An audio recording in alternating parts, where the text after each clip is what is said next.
जो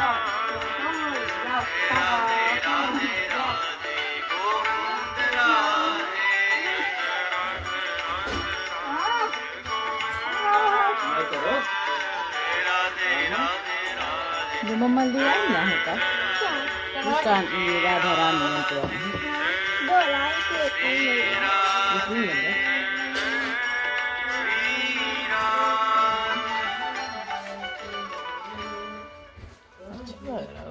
वृंदावन बिहारी लाल की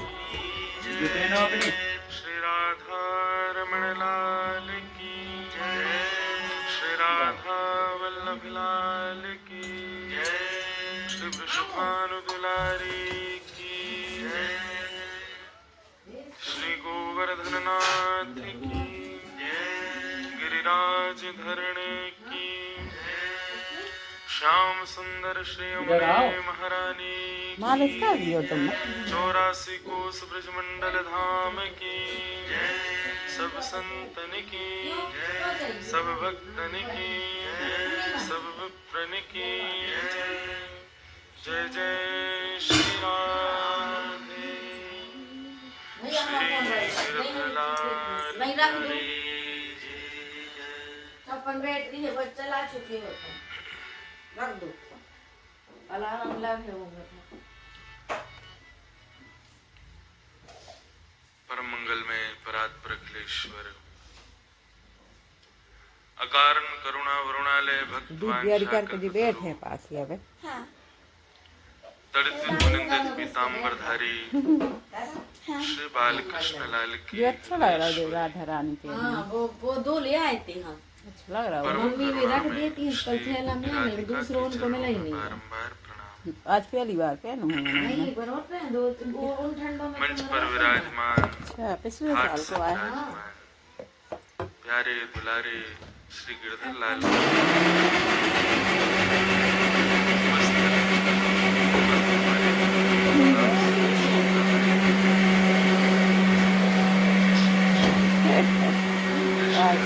क्या हो गई रे पाखी या पे अपनी पकड़ दिलवा दे रही मम्मा नहीं दे वाला है क्या बोल रहा है तू श्री किशोरी जी की परम कृपा के कहाँ गया है कहाँ गया रामा कहाँ भाई रामा को देखा विगत 4 दिनों से श्री लाल जी की आज्ञा से उन्हीं के परम सानिध्य में किशोरी जी के भाव का केवल स्पर्श मात्र हम लोग कर रहे थे। आज जिसका विश्राम दिवस है,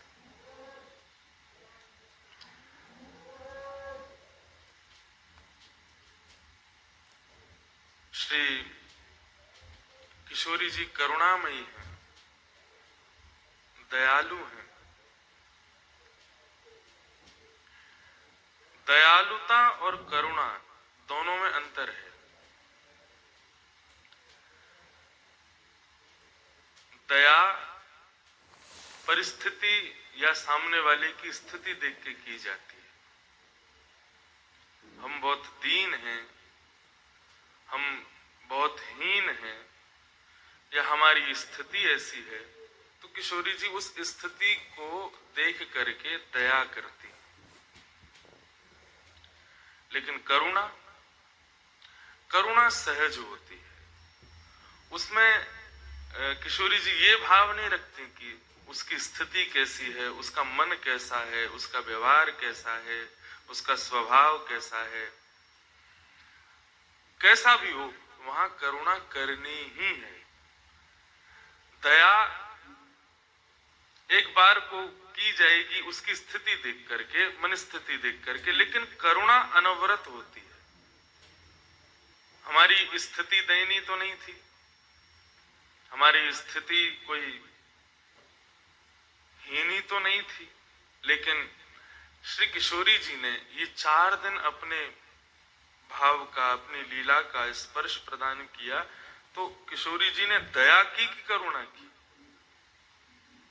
क्या हुआ? इन 4 दिनों में दया भई है कि करुणा भई है? करुणा भई है।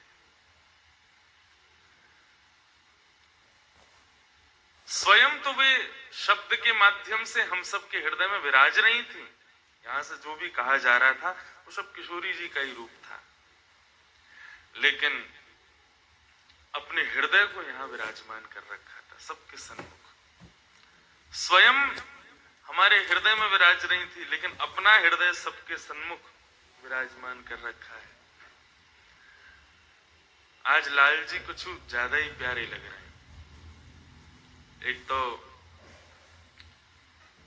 श्रृंगार से पूर्व ठाकुर जी को ये दर्शन मंगला को ही दर्शन है। अभी ठाकुर जी ने श्रृंगार पूर्ण धारण नहीं किया है, केवल एक पतली सी काछनी में और दोमाल धारण करके पाग पर, वो तो थोड़ा बहुत सजा के लायो में, क्योंकि ये बड़े शौकीन है सजवे के। आरसी को भाव पता कहा है हमारे ठाकुर जी की सेवा में, हर आरती से पूर्व ठाकुर जी को आरसी दिखाई जाए। ऐसा भाव है जो ठाकुर जी को स्वरूप है वो तो कृष्ण है, लेकिन जो श्रृंगार है वो किशोरी जी। ठाकुर जी आरती करवावे तो पहले देखें तो वाको भाव ये है, अरी मेरी मैया या जो भी सेवक है, अरी मेरी मैया आज ने मुझको दिखा तो सही किशोरी जी ने कितनी करुणा मुंह पे करी है, किशोरी जी आज मुंह पे कितनी बरसी हैं, या किशोरी जी आज मुंह पे कितनी आई हैं, मुझको दिखाओ। ठाकुर जी आरसी में देखें स्वयं को। कृष्ण तो केवल स्वरूप है, उनको उनकी जो शोभा है, उनको जो श्रृंगार है वो श्यामा जी, किशोरी जी। तो आज ठाकुर जी मंगला के भाव से विराज रहे हैं।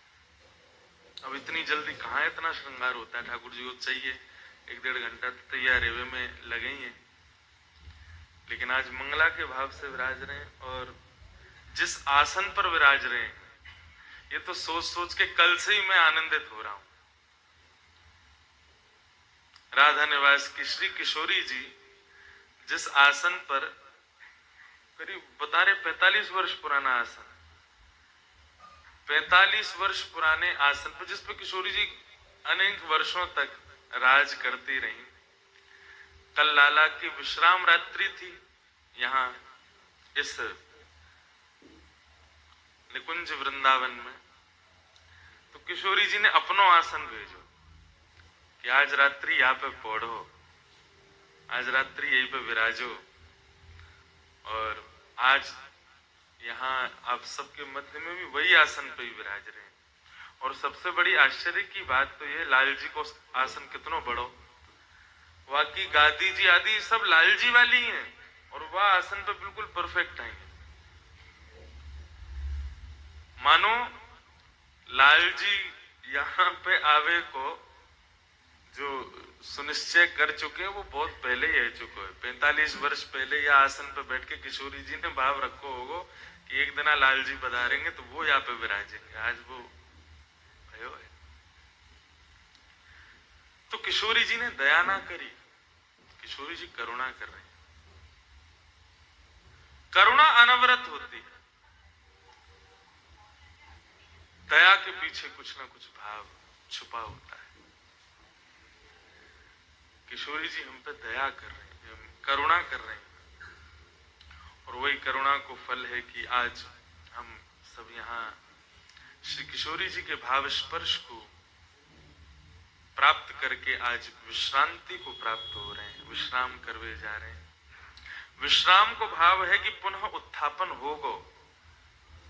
आज ये कथा खत्म है रही है, अंत है रही है, ऐसा नहीं, विश्राम है रही है। आज ये भाव, ये हमारो आपको मिलन, लाल जी को हम सबके मध्य को बैठनो, भ्रमण करनो, सुंदर पद गायन होनो, इन सबन को विश्राम है रो है। एक ना एक दिन पुनः या को उत्थापन होगो, पुनः उजागर होगो, पुनः प्रकट होगो। किशोरी जी की अनंत करुणा केवल हम आप सब पे ना पड़ी है, जो किशोरी जी के पात्र हैं उन पर करुणा हो गई। और पात्र बनवे के काजे कल कछु भाव कथा में कहे गए।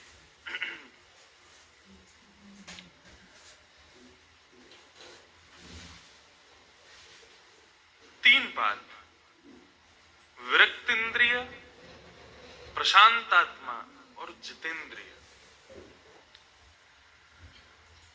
3 भावन को विशेष ध्यान रखना। अपने सुख को ज्यादा विचार ना करना। हमको सुख मिले ऐसा भाव करके हम सेवा में यदि प्रवेश कर रहे हैं, लाल जी को वामे भी कष्ट है। श्री ठाकुर जी के सुख को विचार करें, उनको जामे सुख मिले, वो भाव रखना है ठाकुर जी के सन्मुख। और वाकई लिए अपनी इंद्रियन को जीतना बहुत जरूरी है। ये भले ही एक ज्ञान को विषय है, लेकिन एक बात आपको स्पष्ट करूं कि हम जा भाव से, जा भक्ति से श्यामाजू को, श्री श्याम जी को लाड़ लड़ा में, वो भक्ति के 2 पुत्र हैं, ज्ञान और वैराग्य। यदि ये दोनों जीवन में नहीं आएंगे ना, तो भक्ति प्रसन्न नहीं रहेगी। हम जा भक्ति से श्यामाजू को पुष्ट करना चाहे, लाल जी को पुष्ट करना चाहे, वो पुष्टि को भाव तभी होगा जब भक्ति के 2 पुत्र भी जीवन में हो। और वो क्या है? ज्ञान और वैराग्य। ज्ञान का मतलब हमें बहुत नॉलेज हो, हमें बहुत ग्रंथों का अवलोकन हो, हमारे पास में सब टीकाओं के सुंदर सुंदर भाव हो, लगभग सब रसिक जनों के पद याद हो। ये ज्ञान नहीं है। ज्ञान में अहम छुपा होता है। यदि आप बहुत ज्यादा अपने हृदय में धारण कर लोगे, मस्तिष्क में ज्ञान ले लोगे, तो वो अहंकार को जन्म दे सकता है, और अहम आ गया तो फिर श्यामाजू स्वीकार नहीं करेंगे। इसलिए ज्ञान विशेष क्या है? ज्ञान का भाव क्या है? बहुत ज्यादा नॉलेज होना वो ज्ञान का स्वरूप नहीं है। हमारे श्रीमद् भागवत में ज्ञान का मूल रूप बताया गया विवेक, विवेक युक्त होना। सद है क्या असद है, क्या उचित है क्या अनुचित है, इसका भान होना, ये ज्ञान है। लाल जी की सेवा में 2-3 दिन से जब लाल जी यहां विराज रहे थे, तो हमारे पंडित जी लोग सब सौल से पर्दा कर रहे थे। तो सौल से पर्दा होना वो भाव ये है कि लाल जी विराजे तो उस समय अनवसर रहे, किसी को ऐसा दर्शन ना हो, क्योंकि लाल जी आसन पर विराजे तभी दर्शन हो। लेकिन सौल से जब ढका जा रहा था लाल जी को, तो मन में ये बार बार भाव उत्पन्न हो रहा था कि अभी ग्रीष्म ऋतु है, और इस समय सौल ठाकुर जी के सन्मुख करना एक प्रकार से उनको श्रम प्रदान करना जैसा है। मैंने कल बोला भी, लेकिन कल वो पूर्ण हो गया था, अब तो सब सामग्री ठाकुर जी की गई। तो ये एक भाव युक्त ज्ञान है कि हम ठाकुर जी के सुख का विचार करके हम इतना विवेक रखते हैं कि हमें क्या वस्तु देनी है क्या नहीं देनी है, किस वस्तु को प्रस्तुत करना है किस वस्तु को प्रस्तुत नहीं करना है। लोगों के घरों में सेवा दर्शन करता हूं मैं। अच्छा, सेवा किसी की भी देखो, उस समय हम ज्यादा बड़े सेवक बनकर के अपनी राय ना दें, ये बात का ध्यान रखना चाहिए। पहले मैं भी बहुत देता था, जिस घर में जाता था वहां के ठाकुर जी को देख के जरूर बोलता था, ऐसे नहीं ऐसे करो, ऐसे नहीं ये होना चाहिए, ये नहीं ये होना चाहिए। लेकिन एक दिन मन में भाव आया, क्योंकि जब मैं लाल जी की सेवा करता तो किसी ने मुझसे कहा आप ऐसे नहीं ऐसे किया करो, तो मुझे बड़ा बुरा लगा। मेरे और लाला, मैं यहाँ ज्यादा जानू कि तुम यहाँ ज्यादा जानो, और मेरो लाला मैं जिस सेवा करूं वो सुखी है, यही मारे टिको भयो। यदि वाकू अच्छो नहीं लगता तो कब को चलो जातो, लेकिन वो विराज रहो या को मतलब यही है ना कि मैं जैसो दे रहा हूं, मैं उनके सुख को विचार करके दे रहा हूं। ये आजकल को आदमी कल लेते आयो लाल जी को देख के मुंह को बता रहा हूं, मैं कहा करूं। तो ये भाव जब मेरे लिए मतलब दूसरे के लिए मेरे अंदर आया, तो मैंने मन में विचार किया, वाह तू लाला जब कोई और के यहाँ जावे वहां की सेवा देख के तू भी तो राय दे, ऐसे नहीं ऐसे करो, ये नहीं ये होना चाहिए। तब मन का भाव आया, ओहो ठाकुर जी के 24 अवतार नहीं, ये ठाकुर जी को 25 अवतार है। 25 वो या को नाम का है अर्चा अवतार।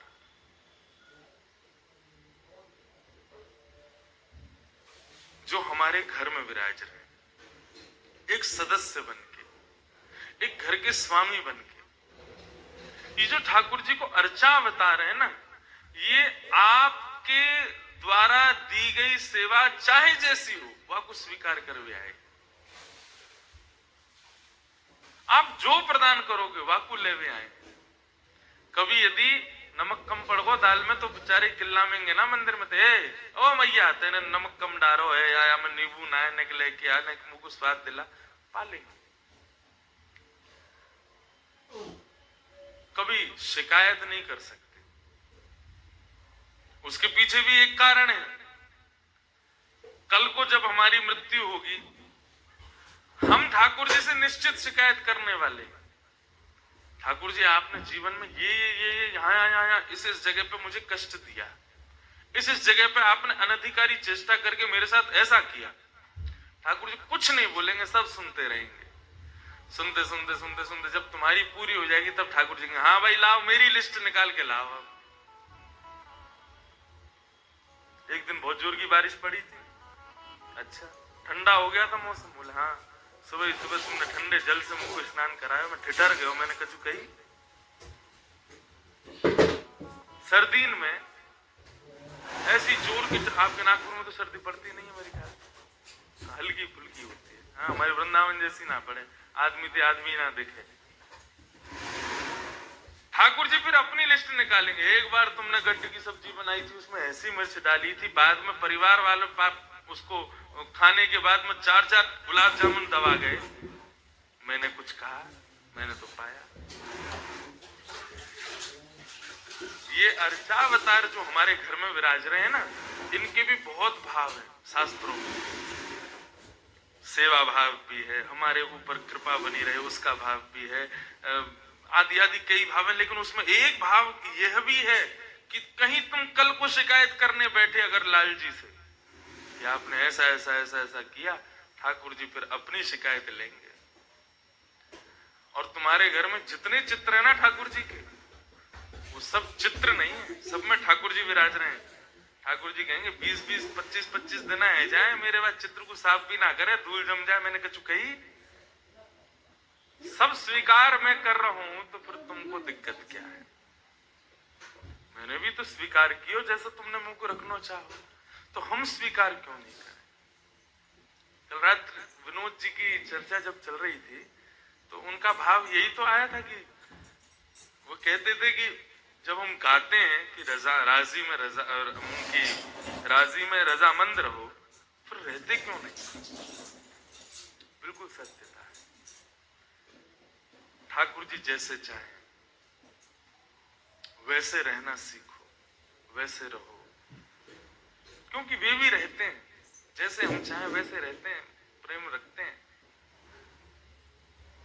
गीता तो साफ नहीं कर हमारे वृंदावन में एक संतुष्ट भजन में उनकी इतनी रुचि, नाम जप में। अच्छा ठाकुर जी के उपासना भी कई प्रकार की, एक नाम उपासना, एक धाम उपासना, एक स्वरूप उपासना, एक कथा उपासना, एक कीर्तन उपासना। ऐसे ठाकुर जी के अनंत उपासना है। किसी की उपासना केवल स्वरूप में होती है, उस स्वरूप के अलावा बाकी की उपासनाओं में उसकी इतनी रुचि नहीं बन पाती। कथा में उसका मन नहीं लगता, उसको बस ये रहते हैं मेरे ठाकुर जी क्या कर रहे होंगे, मेरे ठाकुर जी का अब ये उत्सव करना है, ऐसे लीला करने, ये सब। कईयों की कथा उपासना, वो कथा में इतने मग्न रहते हैं लेकिन सेवा में उनकी ज्यादा रुचि नहीं होती। हाँ ठाकुर जी के दर्शन कर लेंगे लेकिन सेवा का जैसे भाव रखो तो उनसे सेवा नहीं हो सकती ठाकुर जी की। कईयों की नाम उपासना होती है, वो नाम में इतने निष्ठ होते हैं कि उनको कथा भी नहीं चाहिए, उनको ठाकुर जी का स्वरूप दर्शन भी ना हो तो चलेगा, लेकिन वो नाम में प्रवृत्त रहते हैं। तो वो संत नाम उपासी थे, बहुत नाम उपासना करते थे लाल जी। और 24 घंटे में करीब 20 घंटा ठाकुर जी का भजन करना, नाम उपासना करना, और 1-2 घंटा थोड़ा आराम करके स्नान ध्यान कर लेना, और फिर ब्रजवासियों के यहाँ जा करके कुछ भी मांग करके पाना। अच्छा बंधु एक बात, कभी भी बरसाना जाओ, वृंदावन जाओ, हर बार आप अपने तरीके से गए हो, इस बार मेरे तरीके से जाना। कैसे जाना है सुन लो, बस जा तो नहीं पाओगे लेकिन फिर भी सुन लो। वृंदावन शतक, लाने दे रात में तो उस पर सिग्नेचर है श्री किशोरी जी के। मेरी प्राप्ति करने का तो यह शतक बना लो, वृंदावन शतक। उसका एक भाव है, वृंदावन रहो, बरसाना रहो या ब्रज में जाओ तो कैसे जाओ। भ्रातः तिष्ठ टले टले विटपिनाम ग्रामेषु भिक्षामटः स्वच्छन्दं पिबयामुनं जलमलं चीराणि कण्ठां कुरु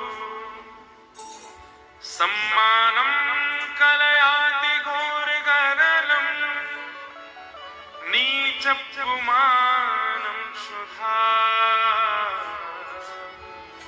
श्रीराधा मुरलीरवो व्रज सखे वृंदावनं मात्यज। वृंदावन, मैंने एक दिन बताया था वृंदाव कृष्ण का नाम है, लेकिन वृंदाव किशोरी जी का नाम भी है। दोनों को ही वृंदाव कहते हैं और वे दोनों जहां तक विचरण करें वो सब वृंदावन। वृंदावन में उपासक को कैसे रहना चाहिए, ठाकुर जी के सखियों को, सहचरियों को, मंजरियों को या जो बनना चाहते हैं उनको कैसे विचरण करना चाहिए। तो भ्रातः तिष्ठ टले टले विटपिनाम ग्रामेषु भिक्षामटः। वृंदावन में रहो तो ना तो होटल में पाओ, ना रेस्टोरेंट में खाने जाओ। ये दुनिया भर के जितने भी आजकल वृंदावन में आधुनिक रूप के बन गए हैं, इन सब में मत पाओ। तो क्या करो, बोले किसी भी अनजान ब्रजवासी के यहाँ चले जाओ, भीतर मत प्रवेश करना, बाहर ही रहना, केवल उसका दरवाजा खटखटा देना, वो आवे तो उससे बोल देना हम श्री श्यामा जी के दास हैं, श्री किशोरी जी के दास हैं, आप कृपा करके कछु अपने घर की प्रसादी मुझको दे दो। ग्रामेषु भिक्षामटः, कितना लेना है, बोले कि जितना अंजलि में आ जाए उतना ले लो, या ब्रजवासी भाव से जितना दे दो उतना ले लो, उसको पाओ। और स्वच्छंदम पिबयामुनम जलमलम, भोजन करो तो ब्रजवासियों के घर का प्रसाद मांग करके पालो, और जल जब पियो तब यामुनम जलमनम, श्री यमुना जी का जलपान करो। ईरानी कंथाम कुरु, बढ़िया टिप टॉप बन करके मत रहो।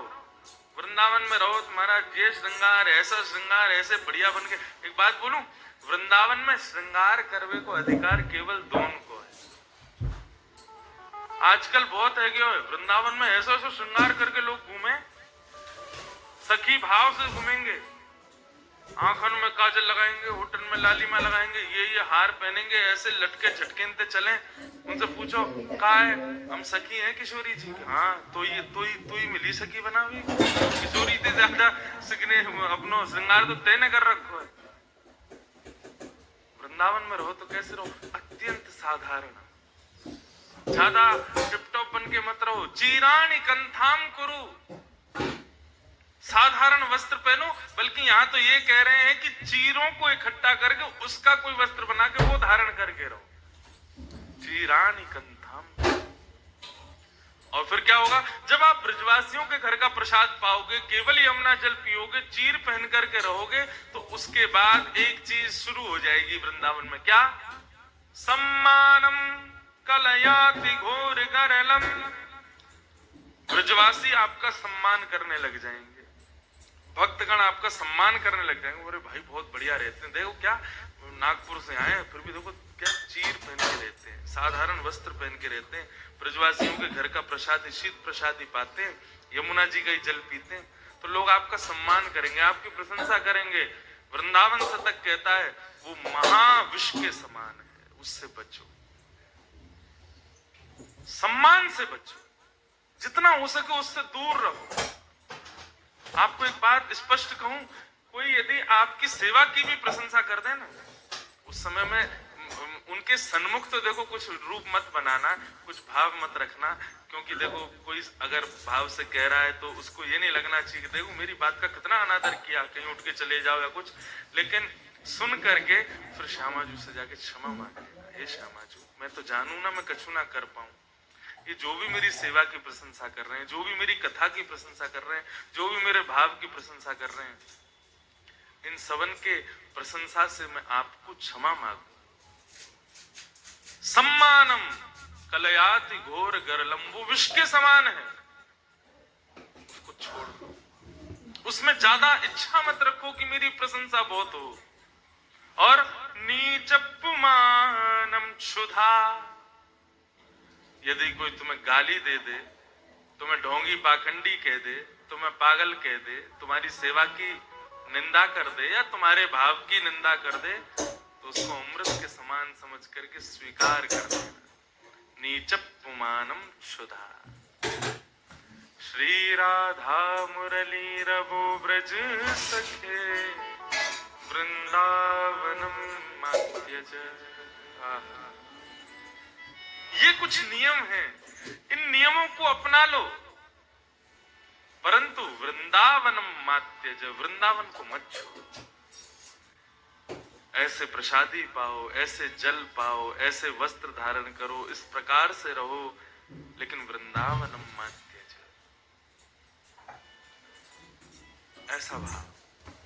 तो वो संत मथुरा में रहते थे, नामनिष्ठ संत थे, बहुत भजन करते थे, सेवा विवाह में उनकी ज्यादा रुचि नहीं थी। सेवा करना बड़ा मुश्किल काम है। हाँ, पहले खुद उठो, फिर खुद नहाओ, फिर इनको उठाओ, और उठते नहाते नहीं है, फिर दूध पियेंगे, हाँ, फिर उसी में लड्डू पालेंगे, और कई बार तो नहावे तो पहले ही नाश्ता कर ले, सब कर आके फिर इनकी इच्छा हो तो इन्हें नहवाओ, नहीं तो ऐसे तैयार कर दो। बहुत सेवा है। और फिर जल्दी से इनको ही भोग लगाओ, फिर स्वयं पाओ, फिर इनको सुलाए दो, जब ये सो जाएं फिर स्वयं सो। हर चीज में पहले इनको निवेदन करना पड़े। तो वे नामनिष्ठ संत थे, नाम में उनकी रुचि। एक दिन वो रोज ब्रजवासियों के यहाँ जाते थे और आटे की भिक्षा लेके आते थे, और आटा ला करके उसमें यमुना जल मिला के उसको गूंद के उसी का टिक्कर बना के पका के बढ़िया प्रेम से ठाकुर जी के नाम रूप को ही स्मरण करके उसका भोग लगा के रूखे आटे की रोटी टिक्कर ही पाते थे। ये उनकी सेवा, और वो भी इसलिए पाते थे ताकि इतना मिल जाए ताकि जासे में भजन कर सके। लेकिन वो जिस मैया के यहाँ जाते थे नित्य सेवा के लिए, वहां पर ठाकुर जी को मदन मोहन स्वरूप विराज रहे हो, आज भी है मदन मोहन लाल जी। मोहन स्वरूप को भाव आयो कि इन बाबा से सेवा स्वीकार करनी है। ये लाल जी की बड़ी लीला है, चाहे सेवा को ABCD भी ना आवे, वाकई यहाँ से सेवा ले लें। जैसे कि मैं मोसों बिल्कुल सेवा ना आती, एक समय की बात पर, आज बंधुओं संवाद चल रहा है, अब एक आध घंटा में तो जानो ही है, तो फिर अब क्या शुरू करूं, इसलिए बात वार्ता ही कर लें। अब इनकी सेवा मुंह पे आती नहीं, श्रृंगार कैसे होता है मैं जानता ही नहीं। अच्छा एक बात और, बड़े स्वरूप का श्रृंगार करना बहुत आसान है। हाँ, दिखता है ना दूर से कि हाँ नेत्र पास हैं, ठाकुर जी कुंडल सुंदर लग रहे हैं, और उसमें पूरे हाथ चलते हैं। इनके सेवा में उंगली चलती है, यहाँ से यूं ऐसे हो, कैसे हो सेवा, खुद ही करवाइए। ऐसे ही वो बाबा पे मन आ गयो, भिक्षा लेवे के लिए आए, तो मैया ने आटे की भिक्षा दे दी, बाबा जैसे चले गए, तो रात्रि में मैया के स्वप्न में ठाकुर जी प्रकट है गए, रोने लगे। मैया बोली, लाल जी कहा भय हो, मैंने सेवा में कोई अपराध किया? बोले ना मैया, मैं बड़ो प्रसन्न हूँ आपकी सेवा से, लेकिन मेरो मन है रहे हो। कहा वो जो बाबा रोज भिक्षा लेवे आवे ना, मुझको उनसे सेवा लेनी है। मैया बोली तो आज्ञा करो। बोले आज्ञा यही है, कल वो आवे तो उनको भिक्षा के रूप में मोह दे दी, मैं उनके संग चलो जाऊं। मैया बहुत रोई, मेरी सेवा में कोई कमी? लाल जी बोले मैया तेरी सेवा पूर्ण है गई, मैं तो नित्य रहूंगा, तू तो कल चली जाएगी, मैं तो नित्य विराजे वाला हूं, मैं अपनी आगे की व्यवस्था कर रहा हूं, तो को तो कछु दिना में चलो जानो है, मैं कहां सेवा करवाऊंगा अपनी, तो मुझको बाबा को दे दे। मैया बोली मेरा तो मन न माने, आप मेरे हृदय हैं। बोले प्रभु आप कृपा करो, मुकु उन्हीं को दे दो। दूसरे दिन बाबा जैसे ही पधारे, मैया रोती रोती गई, बाबा तुमने कहा कर दियो, कोई टोना टोटका कियो? बोले कहा मैंने कहा कियो मैया? अरे मेरो लाला रो रहा है, रात भर रोयो कि मुझको बाबा के पास जानो, उनके पास ही रहूंगा, उनसे सेवा लूंगा। मैया कहाँ है ठाकुर जी? बोले भीतर विराज रहे। ठाकुर जी बोले आप रात्रि सपने में आज ठाकुर जी आवे तो कह दियो मुंह पे सेवा वेवा ना आवे, और ना मुंह पे जगह न बिठावे की, सुलावे की, खिलावे की, मुंह पे कछू ना है। भोजन के नाम पे केवल या सूखे आटे में यमुना जल मिला के वही की टिक्कर बना के पाऊं मैं। अगर इनको स्वीकार हो, मेरी कुटिया में नेक सी जगह वहां में बैठनो स्वीकार हो, न सैन सही आए, कछू ना है मेरे पास, ये सब व्यवस्थाएं मेरी हैं, यदि इनको स्वीकार हो तो ले जाऊंगा, नहीं तो मैं अपनो नाम जप में ही प्रवृत्त रहूंगा। मैया ने कहा हाँ तुमने बढ़िया बताई, बढ़िया मैं बता दूंगी, बहुत बुरी व्यवस्था है, मना कर दूं, मत जा। रात्रि में ठाकुर जी प्रकट हुए, मैया तेने दियो नहीं? बोला अरे बाकियां कछु व्यवस्था ना है, छोटी सी कुटिया में रे, भोजन पानी कछु करे ना है, तुम्हें कछु खवावे को ना, तुम्हें 8-8 बार भोजन करनो दिन में। कल हमारी समदन कह रही है, इतने बड़े बड़े उनके सामने, श्रीनाथ जी के सामने वो हमें मोहन थार, सागर और एकाद नाम है भर भर के हमें। गोवर्धन पूजा पे तो नियम है, जब तक ठाकुर जी की नाभि ना ढक जाए इतना ऊंचा ऊंचा भोग लगाओ ठाकुर जी के आगे, कितनों खावे, फिर वो को पेट ना भरे, 8-8 बार पावे दिन में, खावे को बड़ो प्रेम। बोले तुम इतना खाओ बाबा कैसे खवावे को?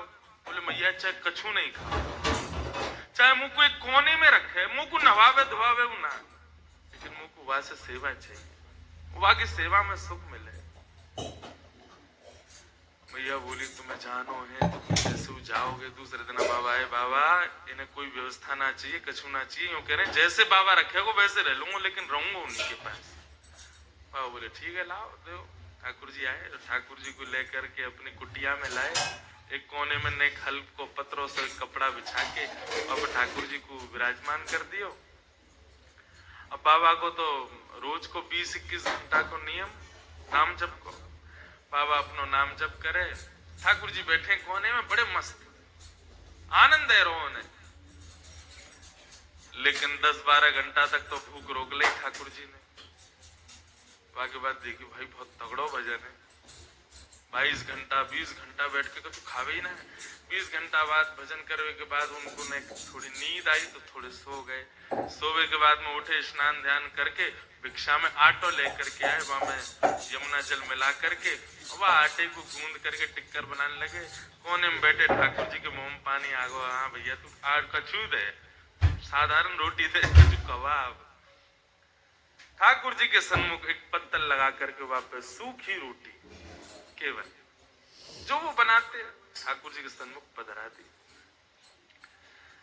जैसे ही ठाकुर जी के सन्मुख पधराई है, ठाकुर जी ने प्रेम से पाए हो। प्रेम से पावे के बाद में ठाकुर जी बाबा ने अपनो भोजन कियो, भोजन आदि करके बाबा फिर से भजन में बैठ गए।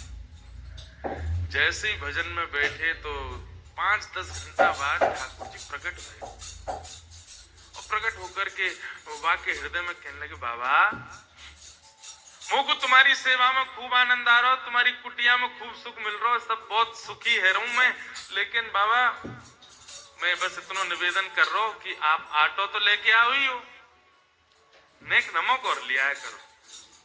वो आटे में नेक नमक डाल दोगे तो नेक तो स्वाद आवेगो।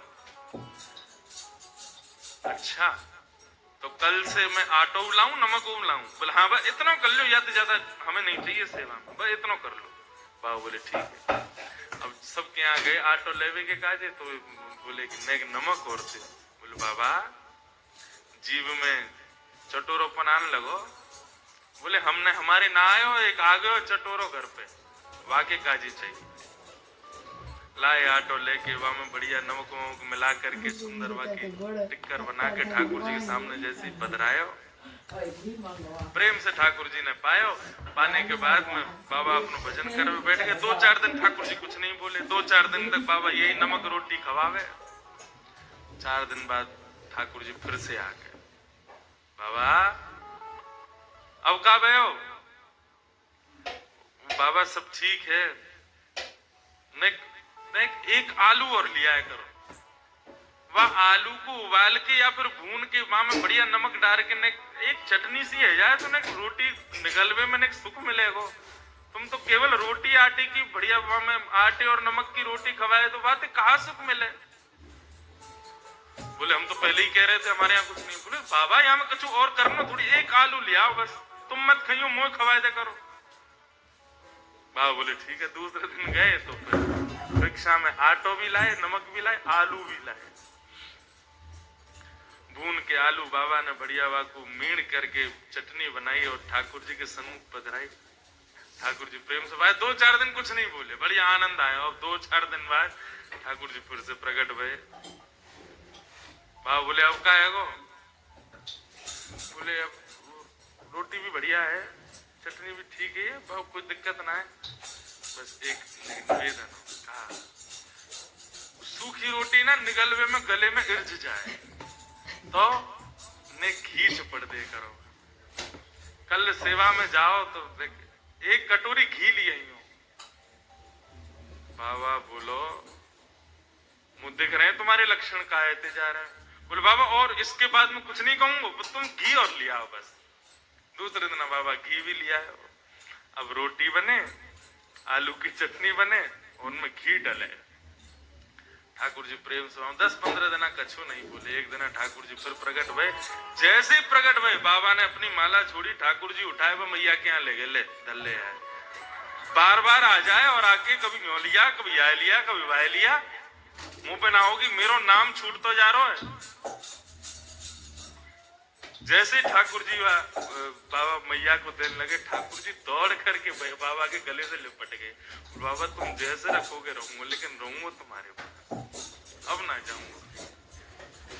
कैसे कृपालु, कैसे दयालु है नाथ।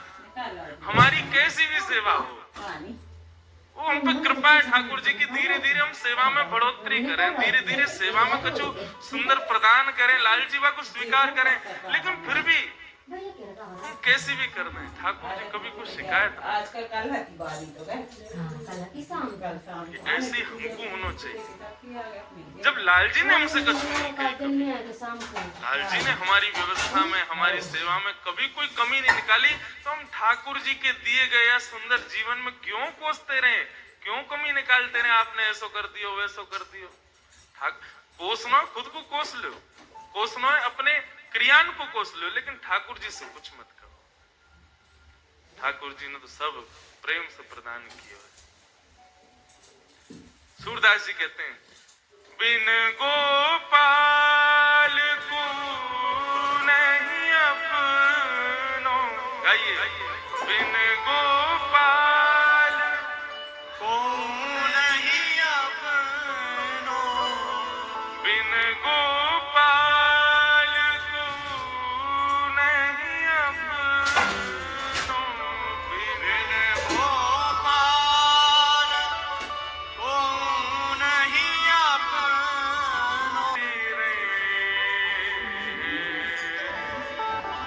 क्या सो कीरत रही, मन पंछी उड़ जाए, मन पंछी उड़ जाए, मन पंछी उड़ गई है जान, मन पंछी उड़ गई है। ता दिन तेरे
अभी तक या पद को मैं एक भाव कर तो आयो, मन पंछी उड़ जाइए को मैं भाव ऐसा रखता हूँ कि जिस दिन हमारी आत्मा हमसे निकल जाएगी या हमारे देह का परित्याग कर देगी, तादन तेरे तन तरु वर के सबई पात झड़ जाएगी। ये तन रूपी जो वृक्ष तुम्हारा है, इसके सबई पात, पात माने इच्छाएं। वैसे तो तन रूपी वृक्ष के पत्ते झड़ जाएंगे, लेकिन सूरदास जी कहना चाह रहे हैं कि जादिन तेरो मन पंछी उड़ जाएगा। पहले मैं भाव ऐसा करता था कि प्राण निकल जाएंगे, लेकिन अब ऐसा भाव आ रहा है कि जादना तेरे मन रूपी पक्षी को श्री किशोरी जी अपने पिंजरा में बंद कर लेंगी, जादना वाकु स्वीकार कर लेंगी, वो मन से लाल जी के चरणन को शरणागत है जाएगा। तादन तेरे तन तरवर के सवई पात, मतलब समस्त इच्छाएं झड़ जाई हैं। फिर कछु ना सुहावे गो, फिर तो ये बिन गोपाल को नहीं अपनो। श्रीमद् भागवत में सबसे पहली स्तुति है श्री कुंती जी, और वो कुंती की स्तुति में एक बात ऐसी है, केवल एक शब्द ऐसा है जिस शब्द की वजह से 18,000 श्लोकों में सर्वश्रेष्ठ श्लोक वही माना जाता है जो कुंती ने गाया। और वो शब्द ही सुन लो केवल क्या है, वो कह रही है त्वयैव नाथेन मुह विपत्कणा, त्वयैव नाथेन। श्री श्यामा जी को, ठाकुर जी को सबसे ज्यादा कष्ट कब होता है? जब उनका सेवक, उनका अर्चक, उनका दास जब यूं कहे कि मैं तो अनाथ हूं, मेरा कोई ना है, तब किशोरी जी ठाकुर जी को सबसे ज्यादा बुरा लगे। यानी ये बात कह कैसे थे? जब हम बैठे यहाँ के माथे तो फिर यूं क्यों कह रहा हो कि मेरा कोई ना है? यूं कहता हूं हाँ, संसार में मेरा कोई नहीं है, यदि कोई है तो केवल श्यामा जी मेरी है, केवल ठाकुर जी मेरे हैं, बिन गोपाल को नहीं अपनो। श्री कुंती जी कहती है त्वयैव नाथेन। हम सब कहते हैं तुम हमारे थे प्रभु जी, तुम हमारे हो, तुम हमारे ही रहोगे, ओ मेरे भगवान। लेकिन कुंती क्या कहती है? इस संसार में आप ही केवल मेरे हो। हम कहते तुम्हें लाल जी हमारे हैं, लेकिन ये कौन है? बोले ये मेरी पत्नी है। ये कौन है? ये मेरी बेटी है। ये कौन है? ये मेरे सब परिवार के लोग हैं। इनको भी तो तुमने मेरे की उपाधि दी रखी है। ठाकुर जी कहते हैं जब ये सब तुम्हारे हैं तो फिर मैं तुम्हारा। इतने सारे लोगों ने एक हृदय में कैसे रखोगे? प्रेम गली अति सांकरी तामे दो ना समय, एक ही आमेंगे। लाल जी हृदय में आमे क्यों ना, वो पहले ही झांक ले। अच्छा ओ भाई इतने सारे भर रखे हैं आने, नेक सी गली में भिज गए सबरे, पहले सबन को निकार, तब लाल जी आमेंगे, तब लाल जी पधारेंगे। जब अपनों करी जाने गिरधर, जब अपनों करी जाने, जब अपनों कर जाने गिरधर, जब अपनों कर जाने सेवा, ताको मन भक्तन की सेवा, ताको मन भक्तन की सेवा, ताको मन भक्तन की सेवा, संत चरण रज सदा लुभाने, संत चरण रज सदा लुभाने, जब अपनों कर जाने गिरधर, जब अपनों कर जाने, जब अपनों कर जाने गिरधर, जब अपनों कर जाने, संतन में मति, संतन में गति, संतन में मति, संतन में गति। कई बार हम सेवा में एक अपराध करते हैं। देखो एक चीज का विशेष ध्यान रखना, ठाकुर जी की, किशोरी जी की सेवा में कोई अपराध हो जाए क्षमा है, वो उतना नहीं गिनते हुए, लेकिन उनकी सेवा के मध्य में किसी भक्त का अपराध, किसी वैष्णव का अपराध, किसी संत का अपराध, ये ठाकुर जी कभी स्वीकार नहीं करते। अपना अपराध स्वीकार है, लाल जी को, लाडली जी को, ठीक है, सेवा में तुमसे हो गई भूल, कोई बात नहीं, लेकिन यदि तुमने भूल से भी ठाकुर जी के अनन्य रसिक जन एवं ठाकुर जी के कोई भक्त वैष्णव जन, उनका कोई अपराध किया और केवल कर्मणा नहीं मनसा भी कर दिया, वाचा भी कर दिया, श्री जी कभी स्वीकार नहीं कर सकते। वृंदावन की एक बड़ी प्रसिद्ध घटना, एक वैष्णव थे, वे गुरु आश्रित हुए, तो उनके गुरु ने उनको आज्ञा की कि तुम नित्य यमुना स्नान किया करो और अपने गीले अंग में ही ब्रजरज लपेट करके और नेत्र बंद करके, और तुम फिर किशोरी जी और श्याम जी के नित्य लीला का विहार का दर्शन किया करो, क्योंकि तुम उस स्थिति में पहुंच गए हो अब कि तुमको उनके लीला का दर्शन होगा। तो नित्य जाते यमुना स्नान करके और पूरी ब्रजरज में लेट के जब पूरे रज में संलिप्त हो जाते, तो यमुना पुलिन पर ही नेत्र बंद करके बैठते, तो उनको श्याम सुंदर और किशोरी जी प्रकट होकर के दर्शन देते थे। ऐसा अद्भुत उनको लीला का दर्शन होता था। एक बार जब नेत्र बंद करके बैठे तो ठाकुर जी का अद्भुत स्वरूप, ये पद मुझे बहुत प्रिय है। ठाकुर जी दर्पण लेकर के बैठे और श्री किशोरी जी से पूछ रहे हैं, बताओ दोनों में कौन सुंदर लग रहा है? तुम सुंदर लग रही हो कि मैं सुंदर लग रहा हूं? ये भी 2-3 दिन से आ रहा था, अब गाऊंगा, लेकिन अब जाते जाते कहा जाऊं, बहुत प्रिय है मुझे ये पद। तेरो मुखनी को की मेरो श्याम प्यारी, तेरो मुखनी को की मेरो श्याम प्यारी, तेरो मुखनी को की मेरो श्याम प्यारी, तेरो मुखनी को की मेरो श्याम प्यारी। केवल सुनने से काम नहीं चलेगा, ठाकुर जी की लीला को नेत्र बंद करके दर्शन करो। ठाकुर जी आरसी हाथ में लेके बैठे हैं, श्याम सुंदर के बगल में किशोरी जी बैठी हैं। सुंदर भाव को अपने हृदय में स्थापित करो और उच्च स्वर में गाओ मेरे संग। तेरो मुखनी को की मेरो श्याम प्यारी, तेरो मुखनी को की मेरो श्याम प्यारी। दर्पण हाथ लिए नंदन नंदन, दर्पण हाथ लिए नंदन नंदन, दर्पण हाथ लिए नंदन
ये इस लीला का दर्शन वो संत कर रहे हैं कि श्याम सुंदर लेके बैठे आरसी और पूछ रहे हैं कि कौन सुंदर है। किशोरी जी बोली अच्छा, वो सब पूछ रहे हैं, बोले हाँ बताओ तो सही कौन बढ़िया लग रहा हो, देखो मैं कि तुम। किशोरी जी कह रही हैं हमसे कहो तुम ही क्यों ना देखो, हमसे कहो तुम ही क्यों ना देखो, हम गोरी तुम श्याम बिहारी, हम गोरी तुम श्याम बिहारी। वो सब आप पूछ रहे हो, मोते का पूछ रहे हो, खुद ही देख लो। ठाकुर जी बोले कहा देख लो, बोले कि देखो हम गोरी गोरी दिख रही हैं और तुम कारे कारे दिख रहे हो।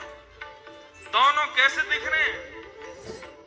हमरो मुख जैसे चांद उजियारो, मुख जैसे चांद उजियारो, हमरो मुख जैसे चांद उजियारो,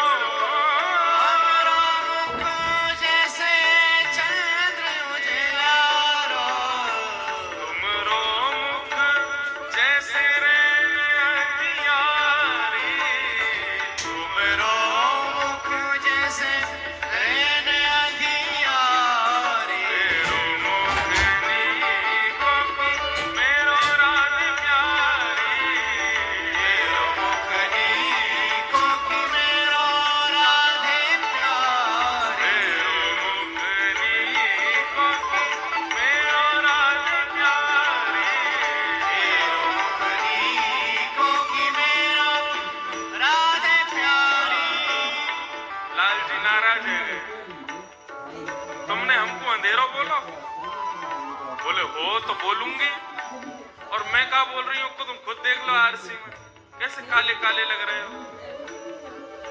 हमें देखो कैसा, हमें देख के दर्पण भी शर्मा रहे हो, इतनी बढ़िया लग रही है, इतनी प्यारी लग रही है। ठाकुर जी बोले एक बात मत भूलो, आपने अभी अभी कही कि आपको मुख जैसे चंद उजियारो और मेरो कैसे जैसे रैन अंधियारी, लेकिन किशोरी जी जब तक अंधेरों ना होवे ना, चंद्रमा दिखे ना है, जब तक मैं ना आऊंगा ना संग में, तब तक तुम्हें कोई पूछेगा ना, तुम देखोगी ना। और रही बात बाकी तो तुमने हमारी बहुत कर ली, अब हमें बैठना ही ना है। आरसी लेके ठाकुर जी दूर जाके बैठ गए, दूर शिला पे जाके बैठे, तो किशोरी जी तो ऐसी करुणामयी है, ऐसी दयालु है, ठाकुर जी रूठ जाए ये उनसे सहन ही ना होगा। किशोरी जी समीप गई और समीप जाकर के लाला के पास बैठी और बोली नाराज है गए हो, मान कर रहे हो? बोले बात ही ऐसी कर दी आपने, हमने कहा ना किया आपके लिए, सब करते रहे, मैं अरे झूठे को बड़ाई कर दे करो, नहीं बढ़िया लग रहे हो, सुंदर लग रहे हो, बहुत प्यारे लग रहे हो, ऐसे हम जाने हम कारे हैं, हम जाने कि हम ऐसे हैं। नहीं, एक ये शिष्टाचार हो ना, हम कोई सब प्रेम करें तो झूठी बड़ाई कर ही दें, भले बुरो लग रहा हो। अब घर को दूल्हा जब घोड़ी पर चढ़े, भले ही कानो बैठो, सब नजर भले ही प्यारा लग रहा है, चाहे कैसा झूठे को बड़ाई कर दे करो। अरे नहीं, आप ऐसे रूठो मत, देखो मेरी बात तो सुनो। कहा मुखमंडल पर अपना कर कमल रखे, किशोरी जी अपनी और ठाकुर जी को मुखमंडल करे, तो किशोरी जी कह रही तेरो नयन में मोटो मोटो कचरा, तेरो नयन में मोटो मोटो कचरा,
श्याम सुंदर देखो तुम्हारे नैनन में कैसो कालो कालो काजल लगो है। ठाकुर जी बोले या को भी भाव यही कह रही होंगी कि कालो काजल दिख ना रहो क्योंकि हम कारे हैं। अरे नाम ही यो थोड़ी कह रही हो तो क्या कह रही हो। देखो तुम्हारे नैनन में तो कालो काजल है लेकिन तुमने हमारे नेत्रन में देखो। ठाकुर जी बोले कहा है। बोले तुम्हें देखने लगे। बोले कछु दिखाई दियो। तो किशोरी जी की काली पुतलिन में ठाकुर जी को ही रूप दिखाई दे रहा है। हमरे नयन में तुम बनवारे और तुम तो नख पे गिरिवर धारो। पूरा पूरा ब्रजमंडल आज तुमको गिरवरधारी कह करके पुकारे। तुम्हारी शोभा की गणना तुम्हारे नाम यश को वैभव गावे। अरे हमारो लाला ने गिरिराज जी उठाए लेकिन कोई हमसे पूछे कहा पूछे। बोले तुमने तो नख पे गिरिराज जी धारण किए लेकिन वह गिरधारी को तो हमने अपने हृदय में धारण कियो। हम गुरधार रहे हे सूरदास या छवि की शोभा। सूरदास या छवि की शोभा। सूरदास या छवि की शोभा।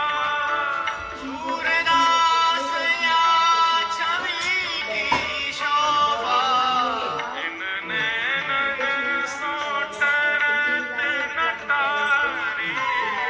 इन नैनन सो टरत नटारी। इन नैनन सो टरत नटारी। इन नैनन सो टरत नटारी।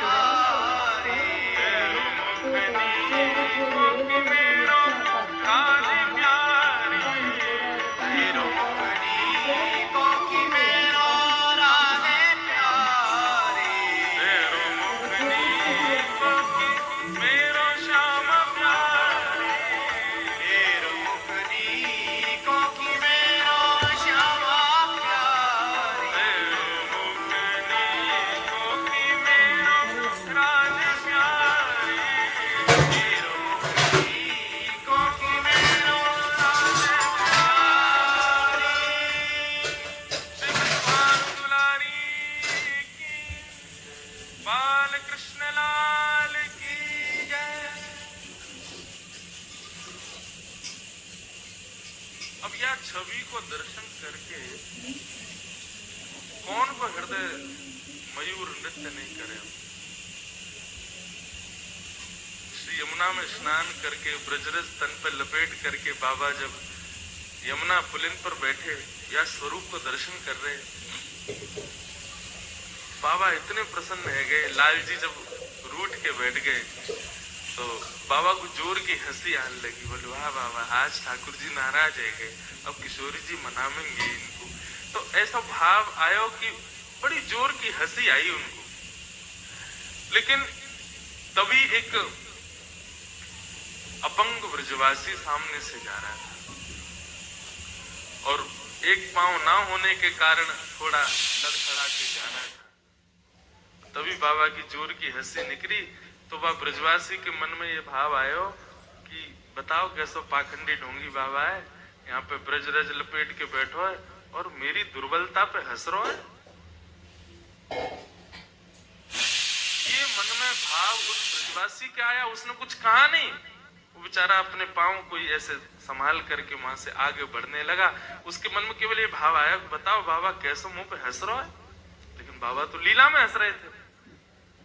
जब उस ब्रजवासी के मन में ये भाव आया कि बाबा मुंह पे हंस रहे तो सुंदर युगल स्वरूप जो बाबा के नेतृत्व में लीला कर रहे हो वो लीला करते करते अंतर ध्यान हो गया। कुंज दिख रही है, लता पत्र दिख रहे हैं, सघन कुंज के दर्शन है रहे, लेकिन श्याम सुंदर और किशोरी जी नहीं दिख रहे। बाबा अपने ध्यान लीला में भीतर और प्रवेश करे, सब जगह खोजे। हे श्याम सुंदर कहाँ चले गए, हे किशोरी जी कहाँ हो। सब जगह घूम रहे हैं, विचरण कर रहे हैं, लेकिन ठाकुर जी नहीं। बहुत देर प्रयास करने के बाद जब उनकी समाधि टूटी, नेत्र खुले, नेत्र खोलने के बाद पुनः यमुना जल में स्नान किया, फिर से तन पे ब्रजरज लगा के फिर नेत्र बंद करके बैठे, लेकिन ठाकुर जी प्रकट नहीं हुए। भाव विह्वल हो गए, रुदन करने लगे, अपने गुरु के पास गए दौड़े दौड़े। बोले लाल जी को ऐसो मंगल स्वरूप को दर्शन कर रहे हो, लेकिन पतो ना कहा अपराध मोसो है गयो कि श्री श्याम सुंदर मुंह को अकेले छोड़ के चले गए। ठाकुर जी कहीं प्रस्थान कर गए। हे गुरुदेव आज्ञा करो, मैं कहा करूं। तो वो जाए ना उनकी लीला में सेवा में तो क्षमा कर दो। निश्चित ही तुमसे कोई वैष्णव को अपराध है, कोई ब्रजवासी को अपराध तुमसे बन गए हो, और भले ही तुमने मनस्थिति तुम्हारी नहीं होगी उनको अपराध या अपमान करवेगी, लेकिन तुमसे है गए होते। ठाकुर जी सब स्वीकार करें, लेकिन ब्रजवासी वैष्णवन को कोई बिना किसी प्रयोजन के भी कोई अपराध मतलब क्यों नहीं है बन गए हो है, वो भी ठाकुर जी स्वीकार ना करें। इसलिए ब्रज में बहुत सावधानी की जरूरत है। यत्र प्रविष्टो सकलोपि जंतु आनंद सच्चित घनताम उपैति। वृंदावन शतक कहता है कि वृंदावन में प्रवेश करने के बाद एक कीड़ा भी आनंद सच्चिदानंद का स्वरूप है, उसको भी वंदन करो। ब्रज साधारण नहीं है, ब्रज कुछ और ही है, हमारी सोच से परे है। हम ब्रज ही समझ जाएं तो किशोरी जी समझ आ जाएं, हम ब्रज को ही नहीं जानते। लाला तो सो कोई ब्रजवासी को अपराध है क्यों? मैंने तो क्यों नहीं, बोले तेने ना कियो, लेकिन तो से हुए गए हो। अब कहा करूं? बोले एक ही उपाय है। कहा बोले एक ब्रजवासी की बिना प्रयोजन के अपराध करवे के पीछे अब तो जब तेरे सामने कोई भी ब्रजवासी आवे वह को दंडवत प्रणाम कर और सबसे क्षमा मांग, चाहे वो वाको रूप कैसो भी हो, चाहे वाको स्वरूप कैसो भी हो, मान वस्त्र वो भली मोते कछु भी बोल रहा हो, लेकिन ब्रजवासी है, वो दंडवत प्रणाम करके क्षमा मांग कान पकड़ के। भले ही वाको तने अपराध नहीं किया, लेकिन तू अब जब तक श्याम सुंदर किशोरी जी प्रकट ना होंगे तब तक सबको प्रणाम कर, संतन को भंडारो कर, सब संतन से क्षमा मांग। यह ब्रज की महिमा को जान लाला। यहाँ ब्रजवासी जो जन्म ले रहे हैं सब ठाकुर जी के प्राण हैं, इनको कोई भी प्रकार को कष्ट देना माने ठाकुर जी की रोंग खींचने के समान है। इनको अपराध मत कर। उनने जाकर के महाराज भंडारो करायो, सब संतन को झरा भंडारे के काज निमंत्रित कियो, दुनिया भर के संत पधारे, खूब ब्रजवासी पधारे, सबके चरणन में लेट लेट करके दंडवत प्रणाम करें और सब कान पकड़ के कहें मुझको क्षमा कर दो। अब आप किसी का अपराध नहीं किया उससे भी क्षमा मांगोगे तो अनायास ही, अरे भैया कान मत, अरे भैया, अरे हाँ ठीक है किया क्षमा, ये भाव होता है। सब ब्रजवासी एक संग खड़े होकर के उसको आशीष देने लगे, अरे भैया तेने कुछ कियो ही ना, हमने क्षमा कियो नहीं, बस आप बस मेरे सिर पे हाथ रख के मैंने ना कियो सही मुझे कह दो कि मैंने क्षमा की। सबन को लाडली जी को स्वरूप जान करके, सबन को श्याम सुंदर को स्वरूप जान के उन्हें प्रणाम करके जब क्षमा मांगी, अनंत ब्रजवासियों ने एक संग जब उनको क्षमा कियो, सब दौड़ करके गए यमुना में कूदे, जैसे ही गीलो अंग भयो वापे ब्रजरज लपेट करके जैसे ही नेत्र बंद करके बैठे, सुंदर सघन कुंज में श्यामा श्याम फिर विहार करने लगे, फिर नित्य लीला दिखाने लगे। ठाकुर जी अपनों सेवा को अपराध क्षमा कर दें, लेकिन अपने किसी वैष्णव भक्त वृंद को कोई अपराध हमसे आ जाए, ठाकुर जी बाबू कभी क्षमा ना करें। इसलिए अपने मन में भी कभी किसी के लिए दुर्भाव, और विशेष रूप से ऐसा व्यक्ति जो ठाकुर जी की सेवा में, चाहे वो नहीं है अच्छा, चाहे उसके हजारों अवगुण, आपको दुनिया के लोगों ने कहा कि वो ऐसा है ऐसा, ठीक है, चार लोगों के बीच में तुमको बोलना भी पड़े ना कि हाँ नहीं वो ऐसा ही है, बाद में जाके किशोरी जी से क्षमा मांग रहे हैं, नहीं मुंह कोई के बारे में कुछ गलत नहीं। सब ठाकुर जी किशोरी जी के सेवा के अधिकारी हैं, भले ही सूक्ष्म रूप से सही, कछु तो सेवा कर रहे हैं, हम वा को अपमान क्यों करें, हम वा को अनादर क्यों करें, या को विशेष ध्यान रखो। आपको अनुभव है जाएगा आपको ऐसा लगेगा आज बहुत जरूरी काम है, आज सेवा मैं ना कर पाऊंगा, अरे अपने बहू से कह जाओगे, अपने बालकन से कह जाओगे या कोई और से कह दोगे आज सेवा तू करती हूँ, बहुत जरूरी काम है। किशोरी जी से बार बार कह दोगे आज मैं सेवा में नहीं आ पाऊंगा, कल से आऊंगा। ये मत समझियो कि तुम्हारा काम आ गयो या हमारे तुमने सेवा नहीं करी। आज तुमसे कहा भयो कि किशोरी जी ने अपना स्पर्श तक नहीं करवाया, मंजूर नहीं किया, तुमको देखना तक मंजूर नहीं किया। मैं मुद्दे तो बहुत हो गए लाल जी, कई बार सेवा मैं ना भी कर पाऊं व्यस्त होने के कारण। बालकपुर ने कद सिखा रखी है, वो एक यहीं बैठे काम गए हैं, वो करते हैं सेवा कभी कभी श्रृंगार, लेकिन मैं ही धरा हूं ठाकुर जी, बाकी की सेवा वो कर ले, मन में भाव आ जावे। कल वो फलाने फलाने व्यक्ति के बारे में कह रहे थे, उसी का ठाकुर जी ने आज देखो रूठ गए, आज सेवा नहीं करवा रहे और हमें व्यस्त कर देंगे, हम सेवा में जा ही ना पाए।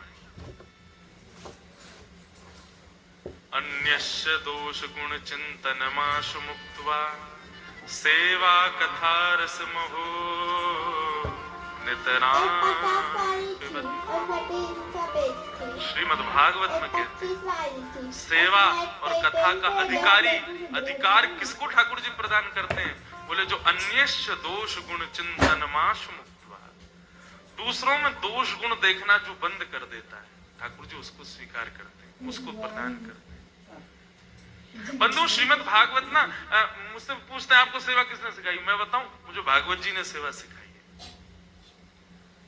श्रीमद् भागवत में ही भाव इतने वर्णित हैं, ठाकुर जी को क्या प्रिय है, ठाकुर जी कैसे प्रसन्न होंगे, ठाकुर जी को क्या सेवा में चाहिए, ठाकुर जी को कैसा भाव प्रिय है, कैसा भाव, सब भागवत। मुझे सेवा का अधिकारी जितना भी हूं, नेक्स्ट 100 ही सही, इतनी बढ़िया तो ना होवे, लेकिन जितनी होवे ठाकुर जी ने, भागवत जी ने सिखाई।